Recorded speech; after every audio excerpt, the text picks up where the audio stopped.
Hello and welcome to another video. Today I'm going to be looking at this. This is the Logitech Extreme 3D Pro.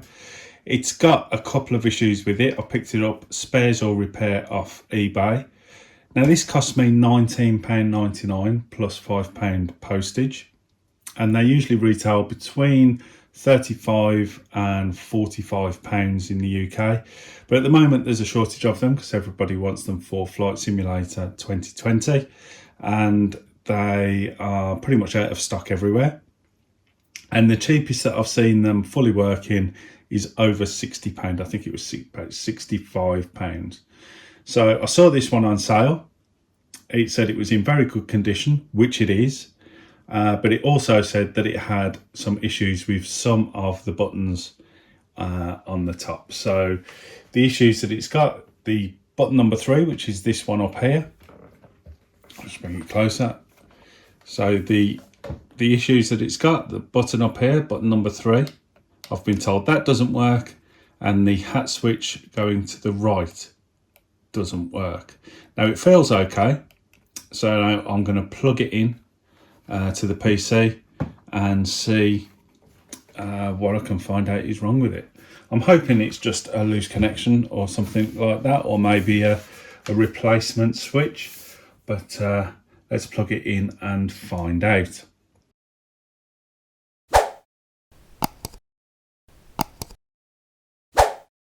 Okay, so now I'll bring up the properties dialog for the controller, as you can see there, and we'll give it a quick test. Now, you can see there that that button's not working, and neither's that hat switch. I can go to the left, but I can't go to the right, and number 3 is not working. Now the controller has a slider, which will be your throttle in Flight Simulator. The hat switch is generally for looking around. At the moment the right hand side is not working. Left hand side is working. Up, down, and that actually goes 8 different ways. So we've got those 3 ways not quite working, but those directions are. Z rotation, you can actually twist the stick and that's working. And then let's have a look at the other buttons. Number 1's the trigger, number 2 is there, number 3 we've obviously tested doesn't work. 5, 6, 4, and then there's the buttons across here. Everything else just does seem to be working, and as I say, the slider works as well. So let's have a look at the axis as well. The X and the Y axis, that seems to be working, and I can twist it in the Z axis as well at the same time. So that seems to be right. Now what I want to try and do is just see if those buttons can work if we're moving it around, because that will kind of tell me if it's got a bit of a loose connection or maybe a broken trace or something physical within it potentially that could be easily fixed. So press number 3, still not working. Move it round. Oh, there you go. You see that worked there? So that is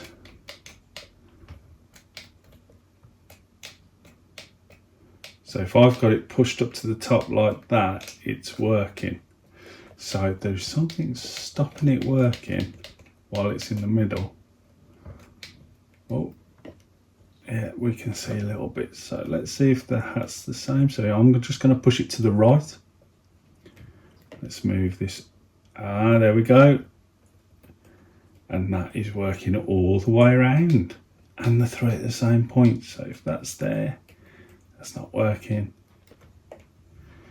So it looks like, oh, I think that could be a loose connection. Now testing all the other buttons, do they stop working in certain positions? No. So I'm going to take this apart and have a look at this top piece and see if there's anything I can see straight away that says to me, this is why it's not working. Right, so to open it up, it looks as though there's just some screw holes here, here, and there's a couple under the little rubber shroud at the bottom there. So I'll just undo those and then it should just pull apart.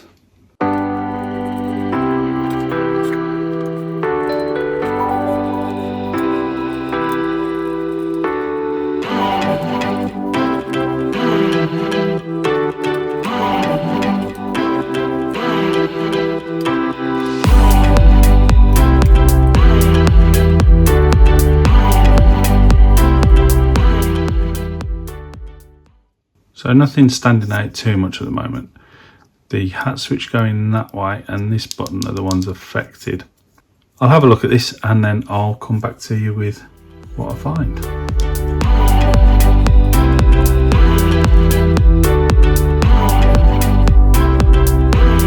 Right, so what I found out is that button switch 3, which is here, and switch 13, which is over here, share a common data line, which is this one here.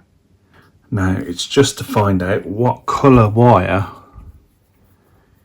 is going through that point. So if we just, we can see it's the yellow one, so it's the yellow wire. So I'm just going to inspect this, make sure that there's a good connection here. I suspect that it's something down in the bottom. So now I know it's the yellow wire. That's what I'm going to be looking for in the base. So if I get the faceplate back on that, and then I'll carry on having a look. This will be your last call. This will be your last call. This will be your last call. 20 minutes, you're done being alone. This will be your last call. 20 minutes, you're done being alone. Okay, so having had a good look at it, we can see here, can you see in that little plug there that the connector has come away? If I just pull this very gently back, I don't want to disturb any of the wires too much, you can actually see there on the yellow cable, which is going into that one, the connector has come free and has pulled out a little silver connector inside. Well, that should be down there in that connector, and that is why I believe those switches aren't working. So I'm going to try and maneuver that back into position, and also it looks as though that one's coming a bit loose as well. So I'll just make sure everything's back in position, and then push everything back into place, put it all back together, and then see if it starts working or not. This will be your last call. 20 minutes, you're done being alone.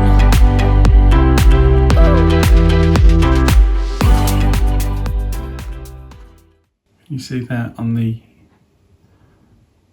yellow wire, the way that's sticking out further than the rest. And the same is just happening with this one here, so another button was about to go with it. So what I need to do is get that pushed back into there. It should hopefully click into place.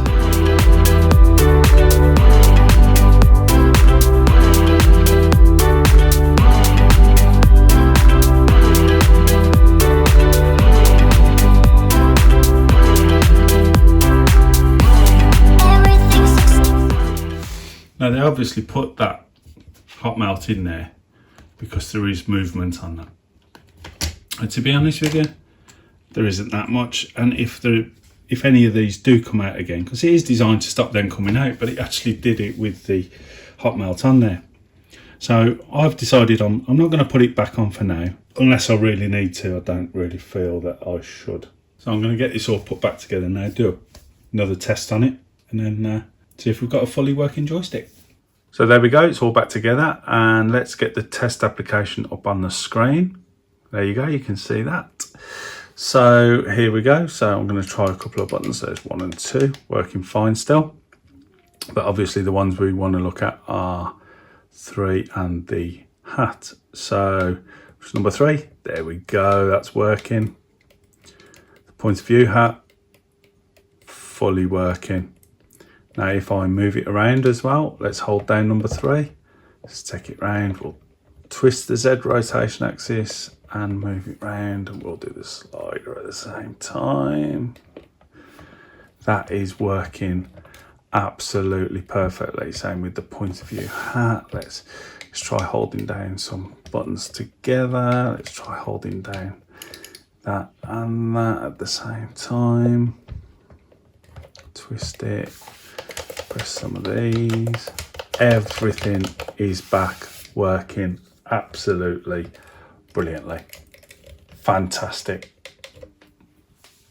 Okay, so there we go, that's all fixed and done. I'm going to go off now and play some Flight Simulator 2020 with it.